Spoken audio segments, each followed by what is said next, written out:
ನಮಸ್ಕಾರ ಎಲ್ಲ ರೈತ ಬಂಧುಗಳಿಗೂ. ನೋಡಮ್ಮ, ಬೆಂಗಳೂರು ಟೊಮಾಟೊ ಮಾರ್ಕೆಟ್ ಇವತ್ತಿನ ಬೆಲೆ ಏನು ನನಗೆ ಸ್ವಲ್ಪ ಏರುಪೇರಾಗಿದೆ.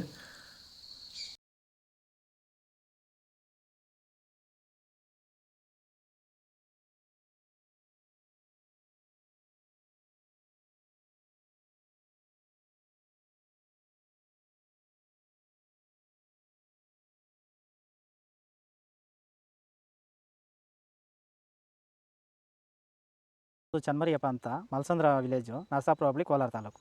ಇದು 53 ದಿವಸ ಗಿಡ ಸರ್ ಇದು. ಓಕೆ. ಈ ತೋಟಕ್ಕೆ ನೀವು ವಿಲ್ಟ್ಗಾಗಲಿ, ಗ್ರೋತ್ಗಾಗಲಿ ಮತ್ತು ವೈರಸ್ಗೆ, ಅಂಗಮಾರಿಗೆ ಯಾವ ರೀತಿ ತೋಟ ನಿರ್ವಹಣೆ ಯಾವ ರೀತಿ ಮಾಡ್ಕೊಂಡಿದ್ದೀರಾ ಸರ್? ಸರ್ ನಮ್ಮ ಏರಿಯಾ ಅಂತೂ ಟಮಾಟನೇ ಆಗಲ್ಲ, ಟಮಾಟ ಬೆಳೆಯೋಕೆ ಆಗ್ತಾ ಇರಲಿಲ್ಲ. ಅದರಿಂದ ವೈರಿಗ ನಮ್ಮ ಮನೆ ಬೆಳೆನಲ್ಲೇ ಗೊತ್ತಾಯ್ತಿದ್ದು. ಯಾರು ಉಣಿದ ಮೇಲೆ 5 ದಿವಸ ಡ್ರಂಚಿಂಗು ಮಾಡಿದೆ. ಆಮೇಲೆ ವಾರಕ್ಕೆ 10 ದಿವಸಕ್ಕೆ ಒಂದ್ಸರಿ ವೈರಿಗಾನ್ ಮಾಡ್ತಾಯಿದ್ದೀನಿ. ಪ್ಲಾಂಟ್ ವಿಲ್ಲು ಒಂದು ವಾರಕ್ಕೆ ಒಂದ್ಸರಿ ಬಿಡ್ತಾಯಿದ್ದೀನಿ. ತುಂಬ ಚೆನ್ನಾಗಿದೆ ಬೆಳೆ. ಡ್ರಿಪ್ ಗೊಬ್ಬರ ಅನ್ನೋದು ಯಾವುದು ಬಿಟ್ಟಿಲ್ಲ ನಾನು. ಡ್ರಿಪ್ ಗೊಬ್ಬರನೇ ಬಿಟ್ಟಿಲ್ಲ. ಬೆಳೆ ತುಂಬ ಚೆನ್ನಾಗಿದೆ. ರೋಗಕ್ಕೂ ತಡೆದಿದೆ. ಈ ಮಳೆಗಾಲದಲ್ಲಿ ತುಂಬ ಚೆನ್ನಾಗಿ ಬಂದಿದೆ ಬೆಳೆ.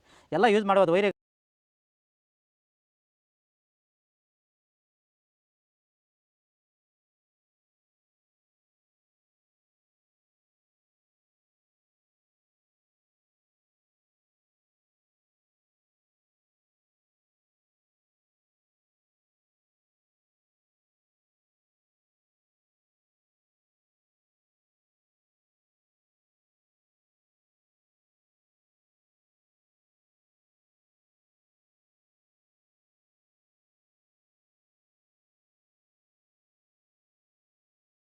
ಜೈ ಜವಾನ್ ಜೈ ಕಿಸಾನ್. ಆದಷ್ಟು ಈ ವಿಡಿಯೋ ಎಲ್ಲ ರೈತ ಬಾಂಧವರಿಗೂ ಶೇರ್ ಮಾಡಿ.